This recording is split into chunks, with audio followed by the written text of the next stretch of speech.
Hello everybody and welcome back to your daily tarot reading for Saturday, September 26th, 2020. Let's get these cards shuffled up and let's see what the energy for this Saturday is going to be all about. I think we're just about set, maybe a couple more cuts, and we're good. So let's get our first pile down, our second pile, final pile, and we'll see Loki in the background just lurking and walking around. And so I'm sort of feeling between this first pile and this second pile today. Probably more so towards this pile, so let's see what we got, shall we? And we have the Fool. So this is a major arcana card. Let's talk a little bit about this.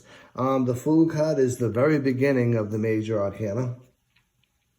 When we look at it from a standpoint of keywords, some things that come to mind for me is obviously a new journey, whether it be traveling or going down a new path or a new aspect of your life. What also comes to mind is freedom, originality comes to mind, and adventure comes to mind, of course. Carelessness does come to mind, henceforth the name, the Fool, right? Idealism definitely comes to mind, as well as spontaneity, lack of commitment to one thing, and fresh new beginnings, new starts. So when we look at the Fool, part of what comes up is the energy of it is all about getting out there, taking a leap of faith, moving forward with something, maybe even doing something impulsively without a lot of thought or without a lot of planning. Maybe an impulsive day trip, maybe an impulsive ride or adventure with friends or loved ones or anyone in particular, including yourself. Along with that comes to mind is going on a journey that only you can take. If we're looking at it from a spiritual standpoint, waking up to certain truths that only you know and that only you can relate to, and only the journey that you can actually take for yourself. Fresh new beginnings come to mind. As one circle closes, the next circle begins, right? So a new cycle comes up, a new cycle coming to mind, and fresh new open doors of opportunity coming available to you. It's all very cool stuff.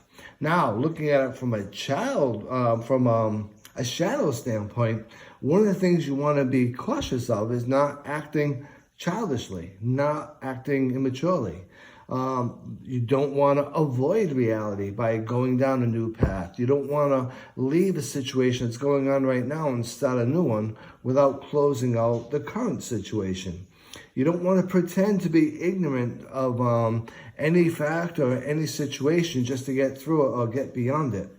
And obviously, you don't want to play dumb, and obviously don't run away. So some things to consider as we get into it. So some things to keep in mind: live in the moment, do what's necessary, do what you want to do, go out there and just do something shooting from the hip, something impromptu, if you're so pleased to do so. Along with that, just be careful and be aware of not having careless or reckless behavior in doing so. And be aware that if you are going down a different path now, you're not abandoning the other path because it's not finished and because you just want to not deal with that path any longer. We got to let things go through their natural cycle before we start on new adventures and new journeys. So all in all, I do hope you enjoyed this reading for Saturday. Look forward to seeing you all again tomorrow. Until then, be safe, be well, and be blessed.